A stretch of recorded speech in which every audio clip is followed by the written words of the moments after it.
मैं प्रदीप कुशवाहा लक्ष्य एकेडमी के ऑनलाइन प्लेटफॉर्म लक्ष्य मंत्रा पर एक बार आपका फिर से स्वागत करता हूं। आज हम अपना जो हमारा क्वेश्चन आंसर का जो सीरीज था, जिसमें हमने हड़प्पा सभ्यता से संबंधित कुछ क्वेश्चन देखे थे, आज हम उसका अगला पार्ट लेके आए हैं, जिसमें हम हड़प्पा सभ्यता से संबंधित कुछ और प्रश्नों को देखेंगे और पूरा प्रयास होगा कि केवल क्वेश्चन आंसर से ही आपका पूरा जो है टॉपिक क्लियर हो जाए। देखते हैं अगला क्वेश्चन नंबर 16, क्योंकि हमने पिछले वीडियो में जो है क्वेश्चन नंबर 15 तक देख लिया था, तो हम क्वेश्चन नंबर 16 से देखते हैं। स्थापित सिंधु घाटी सभ्यता जिन नदियों के तट पर बसी थी वे थी। तो यहाँ पे आपसे जो क्वेश्चन पूछा जा रहा है कि जो सिंधु घाटी सभ्यता थी वह किन नदियों के किनारे बसा हुआ था। तो जैसे मैंने आपको पहले पढ़ाया था, जब इसमें मैंने बताया था कि सिंधु घाटी सभ्यता के जब हम नामकरण की बात करते हैं तो सिंधु घाटी सभ्यता के लिए कई सारे नाम दिए गए हैं। जैसे इस सभ्यता को हड़प्पा सभ्यता कहा जाता है, इस सभ्यता को सिंधु सभ्यता कहा जाता है, इस सभ्यता को आपका सिंधु सरस्वती सभ्यता कहा जाता है, इस सभ्यता को जो है आपका कांस्ययुगीन सभ्यता कहा जाता है, इसे नगरीय सभ्यता कहा जाता है, इसे मेलुआ भी नाम है इसका, हरियूपिया भी कहीं पे नाम मिलता है। तो ये कई नाम है इसके, तो इसको हम समझने का प्रयास करते हैं कि क्यों ऐसा नाम है। जैसे हड़प्पा की बात की जाती है कि इस पूरे के पूरे जो सिविलाइजेशन है, जो कि बहुत बड़ा है, अगर क्षेत्रफल आप देखेंगे तो हड़प्पा सभ्यता का जो क्षेत्रफल है वह कितना है, आप कमेंट बॉक्स में जरूर लिखेंगे। ठीक है, कितना क्षेत्रफल था इसका, ठीक है, और इसका आकार क्या था ये भी आप लिखेंगे। तो हड़प्पा सभ्यता का जो नाम है कि इसका नाम हड़प्पा सभ्यता क्यों पड़ा, तो इसका रीजन है कि इस सभ्यता की जो खोज हुई थी उसमें जो पहला प्लेस मिला था वो आपका हड़प्पा नामक जो स्थान है आपका पाकिस्तान में, वहां से मिला था। तो इसीलिए इसका नाम ही रख दिया गया हड़प्पा सभ्यता। फिर इसका नाम एक सिंधु घाटी सभ्यता मिलता है, उसका रीजन ये है क्योंकि इसके जितने भी महत्वपूर्ण प्लेस हैं वो सिंधु और उसकी सहायक नदियों के किनारे हैं। जैसे सिंधु और उसकी कुछ सहायक नदियां हैं जिनमें आपका सतलज, ब्यास, रावी, चेनाब, झेलम, ये 5 प्रमुख सिंधु की सहायक नदियां हैं, इनके किनारे पाए गए हैं, इसलिए जो है आपका इसका नाम जो है सिंधु घाटी सभ्यता मिलेगा। जैसे मांडा है चिनाब नदी के किनारे है, रोपड़ जो है सतलज नदी के किनारे है, ठीक है। इसी तरह से आपका जो मोहनजोदड़ो है, कोटदीजी है, चानूदड़ो है, यह सिंधु नदी के किनारे है। हड़प्पा जो है वो आपका रावी नदी के किनारे। तो जो इनके जो महत्वपूर्ण स्थल है वो सिंधु और उसकी सहायक नदियों के किनारे है, इसीलिए इसका जो नाम ही रख दिया गया सिंधु घाटी सभ्यता। कुछ इतिहासकार कहते हैं कि ये सिंधु सरस्वती सभ्यता है। रीजन क्या है कि इसके कुछ प्लेस है, जैसे आपका राखीगढ़ी हो गया, वो क्या है आपका घग्गर नदी है। आज के समय में जिस नदी को हम घग्गर कहते हैं, प्राचीन काल में ही इसी का नाम जो है सरस्वती था। तो आप देखते हैं कि जो राखीगढ़ी है, कुणाल है, ये जो प्लेस है वो आपका घग्गर नदी के किनारे है, तो इसका नाम जो है, इसलिए कुछ इतिहासकारों ने कह दिया कि यह सिंधु सरस्वती सभ्यता है। फिर इसी तरह से इसका जो नाम है प्रथम नगरीय सभ्यता, तो इसको प्रथम नगरीय सभ्यता इसलिए कहा जाता है क्योंकि जितनी भी समकालीन सभ्यताएं हैं इसकी, चाहे वो मेसोपोटामिया की सभ्यता हो, असीरियन, सुमेरियन या चाइनीज या मिस्र, जो भी सभ्यता है, उन सभी सभ्यताओं में आप जो नगर की जो क्वालिटी होती है, और नगर की क्वालिटी क्या होती है कि कोई भी ऐसा प्लेस होता है उसे नगर हम तब मानते हैं जब वहां की मैक्सिमम पॉपुलेशन कृषि के अतिरिक्त अन्य व्यवसायों में लगी होती है। जैसे हम देखते हैं कि अर्थशास्त्र में 3 सेक्टर होते हैं, प्राथमिक, द्वितीयक और तृतीयक, जिसमें हम प्राथमिक सेक्टर में क्या करते हैं कि कृषि एवं संबद्ध क्रियाओं को रखते हैं, जिसमें पशुपालन, मत्स्य पालन, खनन उद्योग, ये सारी चीजें आती हैं। फिर दूसरा द्वितीयक सेक्टर होता है जिसमें विनिर्माण को रखते हैं, यानी कि मैन्युफैक्चरिंग इंडस्ट्री को रखते हैं। तीसरा आपका सर्विस सेक्टर होता है जिसमें बैंक हो गया, परिवहन हो गया, ठीक है, ये स्कूल, कॉलेजेस, ये सारे आपके तीसरे सेक्टर में आता है। तो जब किसी भी जगह का मैक्सिमम जो पॉपुलेशन है जो वो कृषि या उससे संबद्ध क्रियाएं हैं, यानी कि यह कहे हम कि प्राथमिक सेक्टर को छोड़कर द्वितीयक और तृतीयक पर निर्भर होते हैं, तो ऐसे सेक्टर्स को हम बोलते हैं, मतलब ऐसे क्षेत्र को हम नगर का दर्जा देते हैं। तो हड़प्पा सभ्यता में ऐसे तत्व पाए गए हैं कि जहां पे वहां की जो मैक्सिमम पॉपुलेशन है वह कृषि को छोड़कर अन्य व्यवसायों में लगी हुई थी, तो इसलिए हम इसको प्रथम नगरीय सभ्यता कहते हैं, क्योंकि उस समय की किसी भी सभ्यता में ये क्वालिटी नहीं थी। फिर इसको कांस्ययुगीन सभ्यता कहते हैं क्योंकि इस समय जो है जो हड़प्पाई लोग थे उन्हें कांसा बनाने का ज्ञान था, और कांसा कैसे बनाते हैं, तो तांबे के साथ टीन को जब मिला देते हैं तो उससे कांसा बनता है। तो एग्जांपल में हम देखते हैं कि कांसे की नर्तकी की मूर्ति मिली है, जो कि आपका कहां से मिली थी, मोहनजोदड़ो से मिली थी। अब आपको मुझे बताना है कि जो कांसे की जो नर्तकी की मूर्ति है वो किस मुद्रा में थी, ठीक है, नृत्य की किस मुद्रा में थी, ये आप कमेंट बॉक्स में लिखेंगे। बाकी जो कांसे की जो नर्तकी की जो मूर्ति है वो आपका क्या है कि सिंधु कला का सर्वश्रेष्ठ उदाहरण माना जाता है। इसी तरह से एक नाम जो है आपका मेलुहा मिलता है। तो मेलुहा क्या है कि मेलुहा हड़प्पा सभ्यता का उस समय का नाम था जिसमें यह सभ्यता एग्जिस्ट करती थी, उस समय इस सभ्यता को मेलुहा सभ्यता कहा जाता था। फिर एक नाम हरियूपिया मिलता है, तो ऋग्वेद में हड़प्पाई सभ्यता के बारे में हरियूपिया शब्द प्रयोग किया गया है। तो ये सारे नामकरण को लेकर है। तो हम देखते हैं कि सिंधु घाटी सभ्यता किन नदियों के बीच में, तो नामी सिंधु घाटी सभ्यता है तो सिंधु और उसकी सहायक नदियों के किनारे होगा। तो इसमें आपका 4 ऑप्शन दिया है, सिंधु, चिनाब, झेलम और गंगा। नॉर्मली भारत में जो गंगा घाटी के किनारे जो जीवन मतलब जो सभ्यता विकसित हुई है वो आपका उत्तर वैदिक काल में डेवलप होना शुरू हुई है, जो कि 1000 बीसी से लेके 600 बीसी तक चलता है। फिर महाजनपद काल जो है उसमें भी गंगा घाटी के किनारे सभ्यता डेवलप हुई है, जब द्वितीय नगरीय क्रांति आई थी। तो इसका जो आपका ऑप्शन नंबर गंगा जो है उसका यहाँ पे ऑप्शन नहीं होगा। और वैसे भी ऋग्वैदिक काल में भी हम देखें तो गंगा का महत्व बहुत कम है, क्योंकि ऋग्वेद में भी गंगा का उल्लेख केवल एक बार किया गया। तो इस हिसाब से देखा जाए तो ऑप्शन इसमें 1, 2, 3 सही होगा और ऑप्शन नंबर जो बी है वो आपका सही आंसर होगा। क्वेश्चन नंबर 17, निम्नलिखित में से किस हड़प्पा कालीन स्थल से हल्का टेराकोटा मिला हुआ है? टेराकोटा का मतलब क्या है? टेराकोटा का मतलब होता है जो आग में पका के जो मूर्तियां बनाई जाती हैं उसको हम टेराकोटा के नाम से जानते होंगे। अगर आप कभी गांव में रहे होंगे तो आप देखे होंगे हर गांव की एक देवी देवता होते हैं, जो मतलब गांव का जैसे सिवान बोलते हैं या गांव का जो आउटर भाग होता है वहां पे एक हाथी की मूर्ति रखी होती है बड़ी सी, और उसके बगल में छोटी छोटी हाथी की मूर्तियां रखी होती हैं। तो वो जो छोटी छोटी मूर्तियां होती है एक्चुअल में वो टेराकोटा होती है, क्योंकि उनको बनाकर आग में पकाया जाता है। तो आग में जो पकी हुई मूर्तियां होती हैं उसी को हम टेराकोटा बोलते हैं। तो यहाँ पे पूछा गया कि हल्का टेराकोटा क्या है, यानी कि मिट्टी का खिलौना या जो मिट्टी का जो हल है वो आपका कहां से प्राप्त हुआ है, यह क्वेश्चन का सेंस है। इसमें 4 ऑप्शन दिया हुआ है, धौलावीरा, बनावली, कालीबंगा और लोथल। ठीक है, तो इसमें जो आंसर है वो आपका है बनावली, क्योंकि यहीं से आपका मिट्टी का खिलौना हल प्राप्त हुआ है। बाकी कालीबंगा से हमें क्या प्राप्त हुआ, तो कालीबंगा से जोते गए खेत प्राप्त हुए हैं, न कि वहां से कोई हल प्राप्त हुआ है। मिट्टी का जो खिलौना हल है वो आपका बनावली से प्राप्त हुआ है। तो ये आप ध्यान रखिए। एक पॉइंट और टेराकोटा से 1-2 पॉइंट आप ध्यान रखेंगे कि सबसे ज्यादा जो टेराकोटा प्राप्त हुई है वो महिलाओं की प्राप्त हुई है, और इसी के बिहाफ पर यह अंदाजा लगाया जाता है कि जो हड़प्पाई समाज था वो क्या था, वह मात्र सत्तात्मक था, यानी कि जो परिवार की मुखिया होती थी वह महिलाएं होती थी।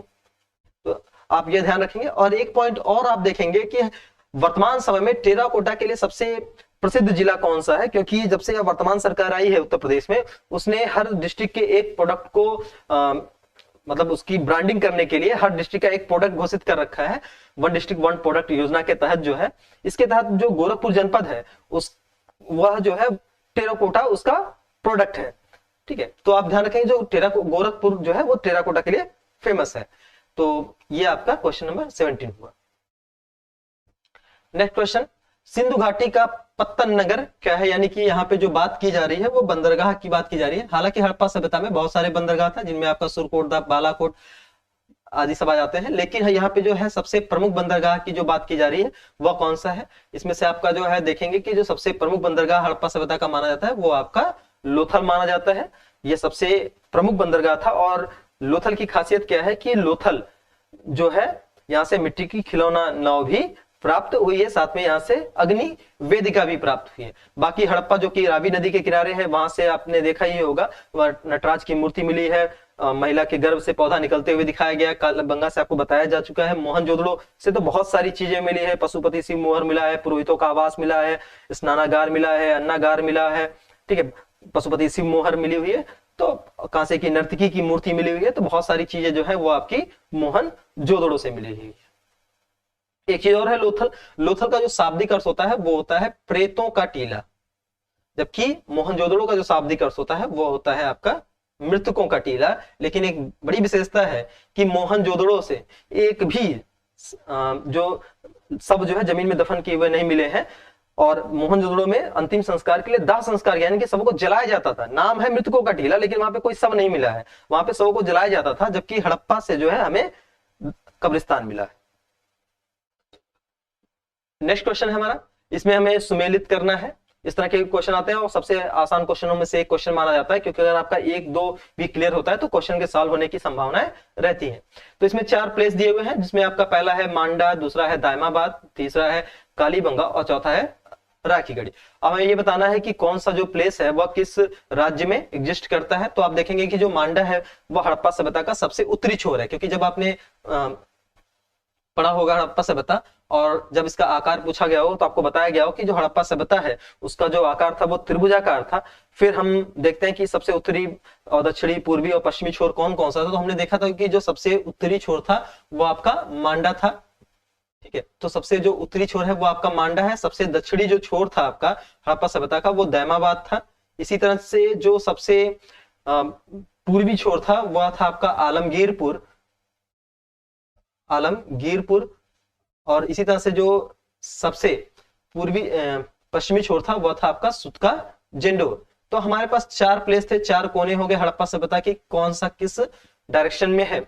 तो हमने यहाँ पे देखा था कि जो मांडा है जो कि सबसे उत्तरी छोर है, और सबसे उत्तरी छोर में यानी कि यह जम्मू कश्मीर में था, और किस नदी के किनारे था। तो ये कमेंट बॉक्स में बता देंगे कि किस नदी के किनारे है। आप चारों जो प्लेस हैं उनकी नदी आप कमेंट बॉक्स में बताएंगे कि कौन सी नदी के किनारे कौन सा स्थल था।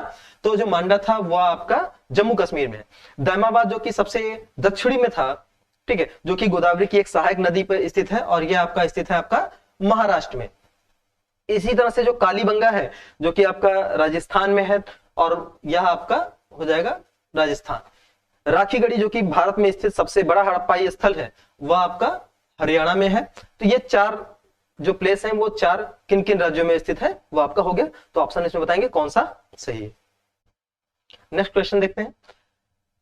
सिंधु सभ्यता के बारे में निम्न में से कौन सा कथन असत्य है।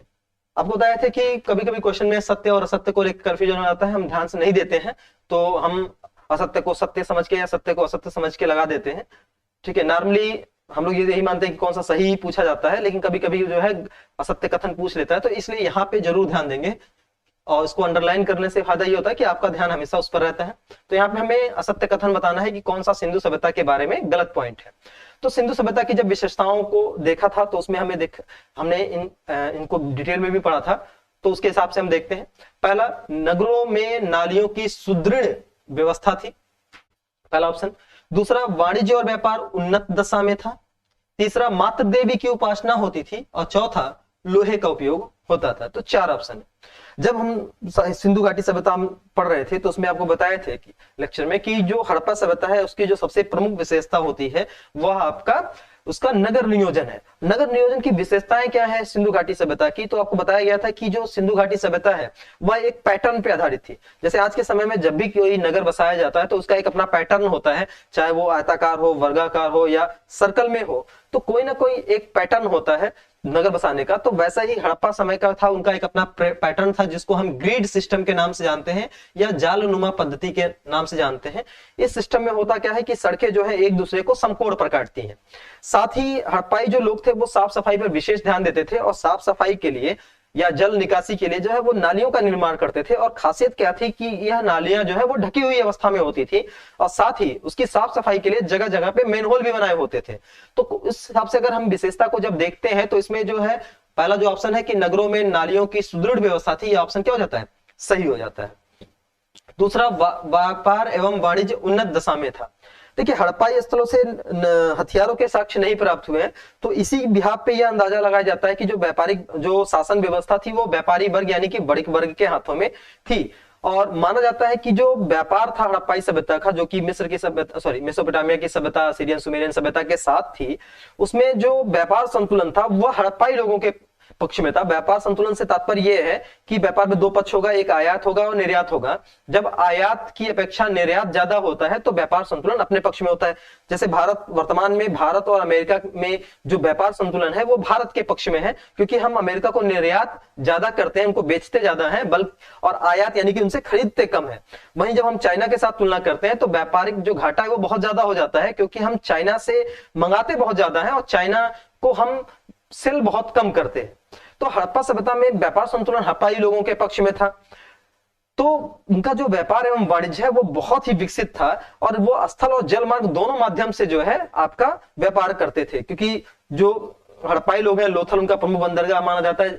यह भी प्रमाणित है कि जो हड़प्पाई लोग थे वो नाव बनाने का ज्ञान भी था उनको, क्योंकि जो मोहनजोदड़ो से नाव के चित्र वाली जो मोहर मिली है, साथ में खिलौना नाव मिला है आपका लोथल से, तो ये प्रूव करता है कि उनको नाव बनाना ज्ञान था, यानी कि नाव के माध्यम से भी वो व्यापार करते थे। तो उनका जो वाणिज्य एवं व्यापार है वो बहुत ही उन्नत दशा में था।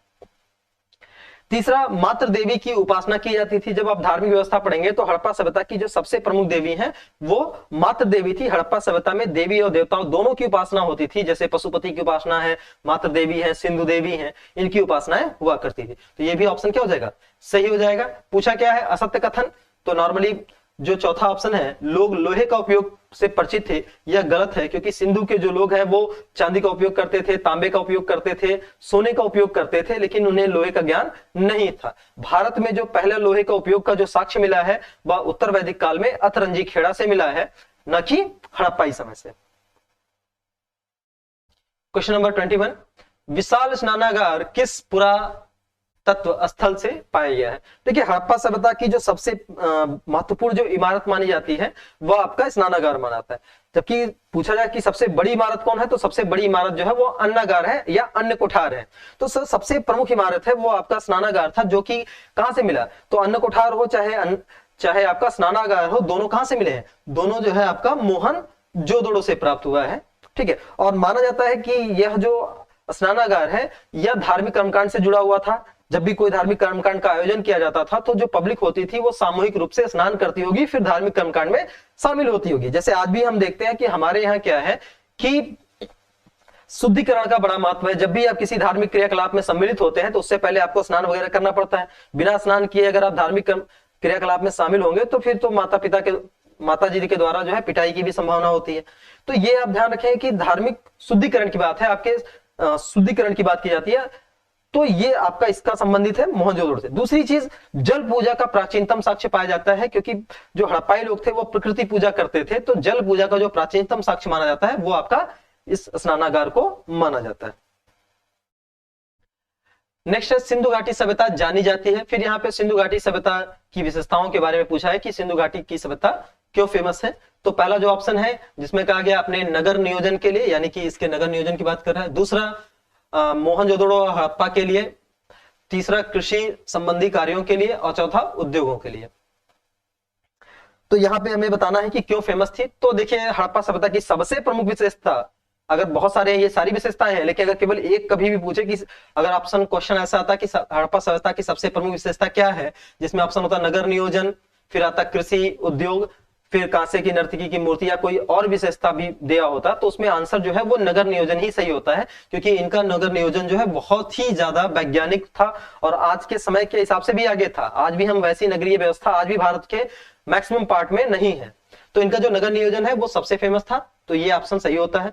दूसरा, मोहनजोदड़ो और हड़प्पा के लिए ये भी ऑप्शन सही है, क्योंकि इनके जो दो सबसे बड़े नगर थे उनमें से आपका मोहनजोदड़ो और हड़प्पा है। और पिगट महोदय तो ये भी कहते हैं कि मोहनजोदड़ो और हड़प्पा जो है वह सिंधु घाटी सभ्यता की दो जुड़वा राजधानियां थी, इसलिए बहुत ही फेमस है। और आप देखेंगे कि सबसे पहले जो उत्खनन हुआ है हड़प्पाई स्थलों में वह इन्हीं का हुआ है। अगर आप देखेंगे कि 1921 में सर दयाराम साहनी के नेतृत्व में जो है आपका हड़प्पा की खुदाई हुई, और वहीं 1922-23 के आसपास में राखाल दास बनर्जी के नेतृत्व में मोहनजोदड़ो की भी खुदाई हुई। तो ये आपका बहुत ही फेमस है और यहीं से हमें हड़प्पा सभ्यता के बारे में जानकारी भी मिलना प्राप्त हुई। और साथ ही साथ जो मोहनजोदड़ो है वो सबसे बड़ा हड़प्पाई स्थल भी माना जाता है। तीसरा पॉइंट है अपने कृषि संबंधी कार्यों के लिए, ये भी फेमस है, क्योंकि अगर आप देखेंगे कि जो हड़प्पाई लोग थे उनका जो सबसे प्रमुख व्यवसाय था वो आपका कृषि ही था, तो अपने कृषि संबंधी कार्यों के लिए भी फेमस है। अगर हम इससे रिलेटेड पॉइंट्स को देखें तो आपसे प्रमुख फसल पूछा जा सकता है कि हड़प्पाई लोगों का सबसे प्रमुख फसल क्या था, तो हड़प्पाई लोगों का जो सबसे प्रमुख फसल था वो था आपका गेहूं व जौ। ऐसे ही बात करेंगे फसलों से ही, कृषि से ही, तो कपास का उत्पादन दुनिया में सबसे पहले हड़प्पाई लोगों ने ही शुरू किया। फिर मोहनजोदड़ो से इसके साक्ष्य भी मिले हैं, कपास के सूत भी मिले हैं। फिर ऐसे ही आप देखेंगे कि चावल उत्पादन के भी साक्ष्य मिले हैं। अगर आप देखेंगे तो रंगपुर और लोथल से चावल उत्पादन के साक्ष्य मिले हैं। फिर ऐसे आप देखेंगे कि जौ उत्पादन के साक्ष्य मिले हैं बनावली वगैरह से। फिर आप देखेंगे रोजदी जो कि गुजरात में है, वहां से रागी के उत्पादन के साक्ष्य मिले हैं। ज्वार और बाजरा के उत्पादन के साक्ष्य मिले हैं। तो ऐसे बहुत सारे साक्ष्य मिले हैं। सरसों उत्पादन का साक्ष्य मिला है आपका कालीबंगा से। फिर कृषि से संबंधित ही अगर आप देखें तो कालीबंगा से ही जो है जोते गए खेत मिले हैं, और बनावली से आपके मिट्टी का खिलौना हल भी प्राप्त हुआ है। तो कृषि संबंधी कार्य के लिए भी ये फेमस थे। और जब हम बात करते हैं कि इनका उद्योग व्यापार बहुत ज्यादा विकसित था, तो किस वस्तु का निर्यात करते होंगे, तो इनका जो एरिया आप देखते हैं, क्षेत्रफल आप देखते हैं, तो 12,99,600 वर्ग किलोमीटर है। लगभग 13 लाख वर्ग किलोमीटर का एरिया है और उसमें बहुत ज्यादा कृषि प्रधान था। तो सबसे ज्यादा ये कृषि खाद्य वस्तुओं का उत्पादन करते थे, उसी को बेचते होंगे ऐसा माना जा सकता है। अगला जो है चौथा जो ऑप्शन है वो है आपका कि उद्योगों के लिए। तो आप देखते हैं कि इस समय मनके बनाने की फैक्ट्री आपको मिली है चानूदड़ से, जो है जो एग्जाम में बहुत बार पूछा हुआ है। तो मनके बनाने की फैक्ट्री थी, तो अपने उद्योग के लिए भी ये फेमस रहे हैं। तो इसके हिसाब से जो ऑप्शन नंबर जो डी होगा, यानी कि चारों जो ऑप्शन है वो आपके सही है, क्योंकि अपना ये वाणिज्य और व्यापार के लिए बहुत ही फेमस रहे हैं। साथ में उद्योग से रिलेटेड एक पॉइंट और है कि जो लोथल है, जो कि इनका सबसे प्रमुख बंदरगाह है, वहां से छाप लगाने की प्रथा मानी जाती है कि वहां पे छाप लगाने की प्रथा थी, क्योंकि वहां से कुछ मुहर मिले हैं जिससे जो व्यापारी लोग थे अपनी वस्तुओं को क्लासिफाइड करते थे या उसको आइडेंटिफाई करते थे कि कौन सी वस्तु किस व्यापारी की है। ठीक है, तो ये अपने उद्योग के लिए भी फेमस थे। क्वेश्चन नंबर 23, यहाँ पे आपको मैचिंग के लिए दिया है कि कौन सा प्लेस किस नदी के किनारे स्थित है। तो हम लोग देखते हैं कि जो हड़प्पा है, तो आप जानते हैं कि हड़प्पा जो है वो किस नदी के किनारे है। तो हड़प्पा जो है सिंधु की सहायक जो नदी है रावी, उसके किनारे था। ऐसे ही हस्तिनापुर जो वर्तमान में जो मेरठ का इलाका है वो आपका हस्तिनापुर कहलाता था, और आप देखेंगे यह गंगा के आसपास में है। नागार्जुनी कोंडा जो कि साउथ इंडिया में है, आपका कृष्णा नदी के किनारे है। पैठन जो कि आपका गोदावरी के किनारे। तो ये आपके चार प्लेस हैं जो इन चार नदियों के किनारे स्थित है। तो ऑप्शन इसमें बताएंगे कि कौन सा सही होगा। क्वेश्चन नंबर 24, यहाँ पे कुछ प्लेस दिए हुए हैं और उनसे संबंधित महत्वपूर्ण विशेषताओं के बारे में कहा गया है। तो इसमें जो चार प्लेस हैं वो है आपका लोथल, कालीबंगा, धौलावीरा और बनावली। अब लोथल से हमें क्या मिला है, तो आप देखेंगे कि लोथल से हमें क्या मिला। तो इसमें चार ऑप्शन आपका दिया हुआ है कि जुता हुआ खेत, दूसरा गोदीबाड़ा यानी कि बंदरगाह, तीसरा पक्की मिट्टी की ईंट की हल की बनी की प्रतिकृति यानी कि मिट्टी क्या हल की बात की जा रही है, या मिट्टी की हल का टेराकोटा की बात की जा रही है, और चौथा जो है जिसमें कहा गया है कि 10 चिन्हों वाला शिलालेख प्राप्त हुआ है। तो अगर आप देखेंगे कि जो लोथल है वो तो कई बार बताते हुए भी बताया कि सबसे प्रमुख बंदरगाह है इनका। दूसरा कालीबंगा से आपका जोता हुआ खेत के साक्ष्य प्राप्त हुए हैं। धौलावीरा से आपका क्या मिला है, तो धौलावीरा से जो है आपका 10 चिन्हों वाला शिलालेख प्राप्त हुआ है, और बनावली से आपका मिट्टी का खिलौना हल प्राप्त हुआ है। तो ये चार ऑप्शन है, इसको आप आंसर बताएंगे कौन सा ऑप्शन सही होगा। नेक्स्ट क्वेश्चन है, निम्नलिखित पशुओं में से किस एक का हड़प्पाई संस्कृति में पाई मोहरों और टेराकोटा कलाकृतियों में निरूपण नहीं हुआ है। यानी कि जितनी भी मूर्तियां पाई गई हैं उनमें से इनमें से कौन सी ऐसे पशु है जिसका उल्लेख कहीं पे भी मुहर पे या कहीं जो मूर्तियां मिले उनमें नहीं बनाया गया है। तो आप देखते हैं इसमें चार ऑप्शन दिया गया है, गाय, हाथी, गैंडा और बाघ। तो एक एग्जाम्पल है पशुपति शिव मोहर की ही बात कर लें, जिसमें जो 6 पशुओं का चित्र बना हुआ है और 5 टाइप के ये पशु हैं। उनमें जो शिव बैठे हुए उनके दाहिने साइड में जो है आपका बाघ और हाथी है, यानी कि बाघ और हाथी वहां पे दिया हुआ है। ठीक है, बाघ हाथी का चित्र बना हुआ है। बाई साइड में गैंडा और भैंसे का चित्र बना हुआ है।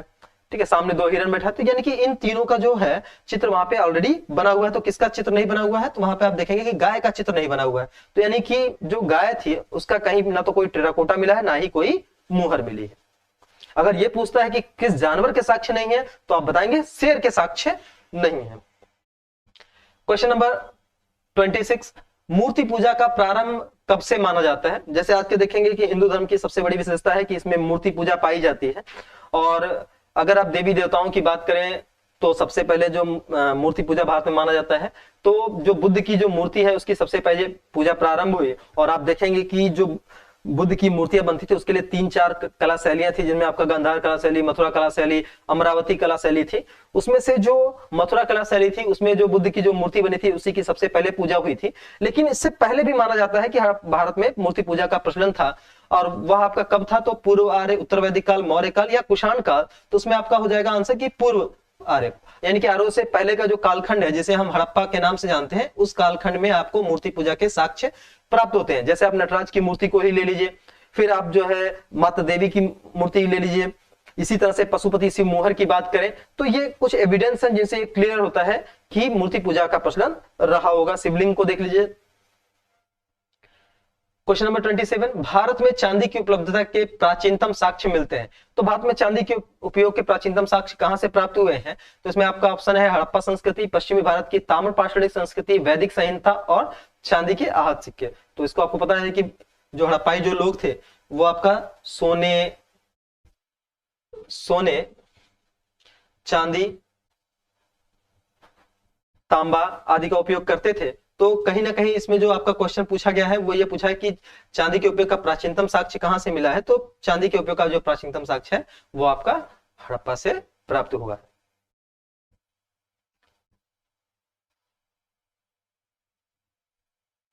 क्वेश्चन नंबर 28, सिंधु घाटी संस्कृति वैदिक सभ्यता से भिन्न थी क्योंकि, अब हमें बताना है कि जो हड़प्पा सभ्यता है और जो वैदिक सभ्यता है दोनों में डिफरेंस क्या है। तो हम देखते हैं दोनों में क्या डिफरेंस होगा। पहला जो ऑप्शन है वो कहता है कि इसके पास, मैंने सिंधु घाटी सभ्यता के बारे में कहा जा रहा है, इसके पास विकसित शहरी जीवन की सुविधाएं थी। दूसरा, इसके पास चित्रलेखीय विधि थी। तीसरे, इसके पास लोहे और अच्छा शस्त्रों के ज्ञान का अभाव था। और चौथा ऑप्शन कहता है कि ये तीनों सही है। अब हम सिंधु घाटी सभ्यता और वैदिक सभ्यता की तुलना करते हैं। तो सिंधु घाटी सभ्यता के बारे में कहा जाता है कि यह शहरी जीवन था। बिल्कुल सही है कि सिंधु घाटी जो सभ्यता है वो एक नगरीय सभ्यता थी, जबकि वहीं हम वैदिक सभ्यता की तुलना करेंगे तो वैदिक सभ्यता एक ग्रामीण सभ्यता थी। तो यानी कि जो ऑप्शन नंबर 1 है वो आपका सही है। दूसरा, इसके पास चित्रलेखीय विधि थी। देखिए, जो हड़प्पाई जो लोग हैं उनकी जो लिपि है उसको हम पिक्टोग्राफिक या भाव चित्रात्मक लिपि कहते हैं, जिसमें वो अपने चित्र बना के अपने भावों को प्रकट करते थे या उसको लिखते थे। और इसको आज तक पढ़ा नहीं जा सका है। और सबसे बड़ी खासियत है कि यह कैसे लिखा जाता है, दाएं से बाएं की तरफ लिखी जाती है। तो इनकी जो विधि थी वो चित्रलेखी या पिक्टोग्राफिक थी, जबकि जो वैदिक लोग थे वो संस्कृत उनकी भाषा थी, तो उनकी लिपि अपनी थी। ठीक है, तो यानी कि ये भी ऑप्शन क्या है, सही है। ये दोनों डिफरेंस है। तीसरा, इनके पास लोहे और अच्छा से शस्त्रों के ज्ञान का अभाव था। देखिए, लोहे का उपयोग तो ये करते ही नहीं थे, बिल्कुल सही बात है।